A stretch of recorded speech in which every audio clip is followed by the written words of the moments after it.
Good afternoon, children. We have completed up to problem number 5. And today's class we are going to learn from problem number 6. In problem number 6, if you look at the question properly, you can able to see three terms. 1.1 into 0.1 into 0.01. In the before problems and all, we have only two terms, and in this problem we have a next model that having multiplication with three terms. If you have three terms, how would you multiply? First, we are going to select the first two terms. After multiplying it, we are going to place the decimal places. With that answer, we are going to multiply with the third term. So this is what we are going to do. And to understand the proper thing, if you have three or more decimal numbers, you can multiply in any order. You can multiply first term and third term. With that answer, you can multiply the second term. So when you have a multiplication with how many number of terms, you can multiply with any order. So this is what you are going to understand. Now problem number 6. I have selected problem number 1. First subdivision, 1.1 multiplied 0.1 into 0.01. So first I am going to take the first two terms, 1.1 into 0.1. Without decimal point, we will multiply and get the answer. So without decimal point, 1.1 can be written as 11 and 0.1 as 1. Any number multiplied 1, you will be getting the same number, so it is 11. So without decimal point, your answer is 11. Now we are going to write the question with the decimal point. 1.1 multiplied by 0.1. Now count how many numbers were there after decimal point. 1. So totally 2 decimal.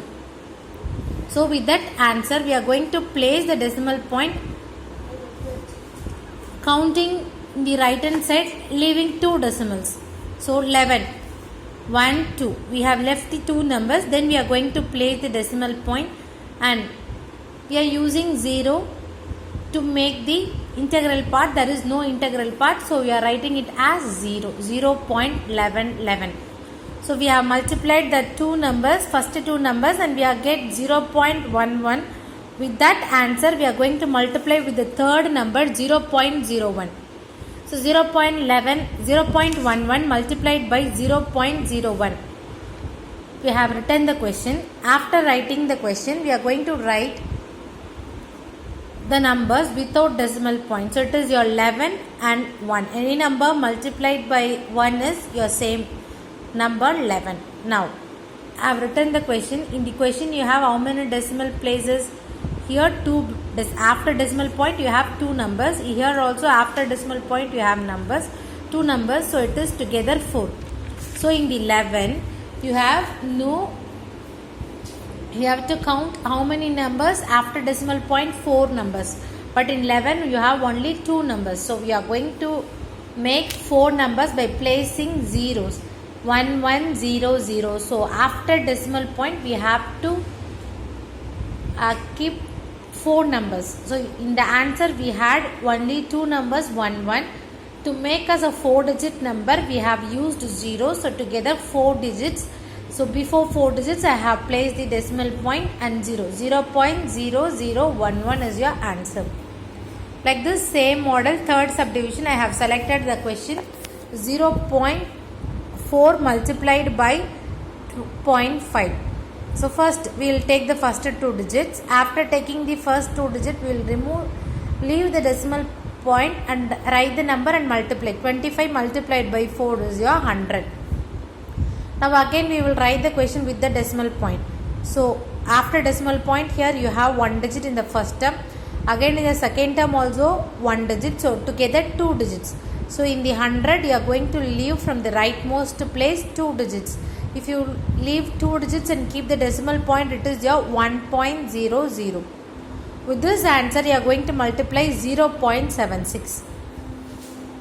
After decimal point, you have 0 has no value, so you are writing it as 1 multiplied by 0.76.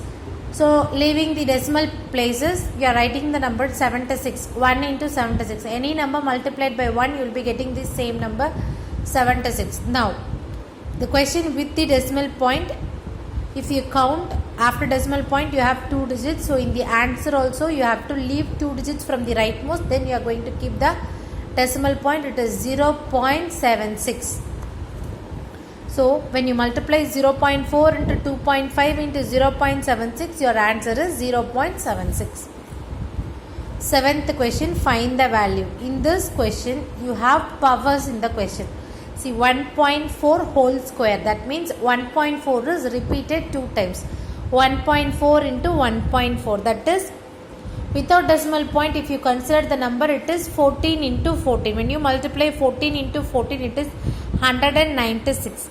Now count the number after decimal point. That is here one number, first term, second term also one number, together 2 places you are going to leave. So in the 96, from the rightmost, you will start leaving the 2 digits and you will place the comma after 9.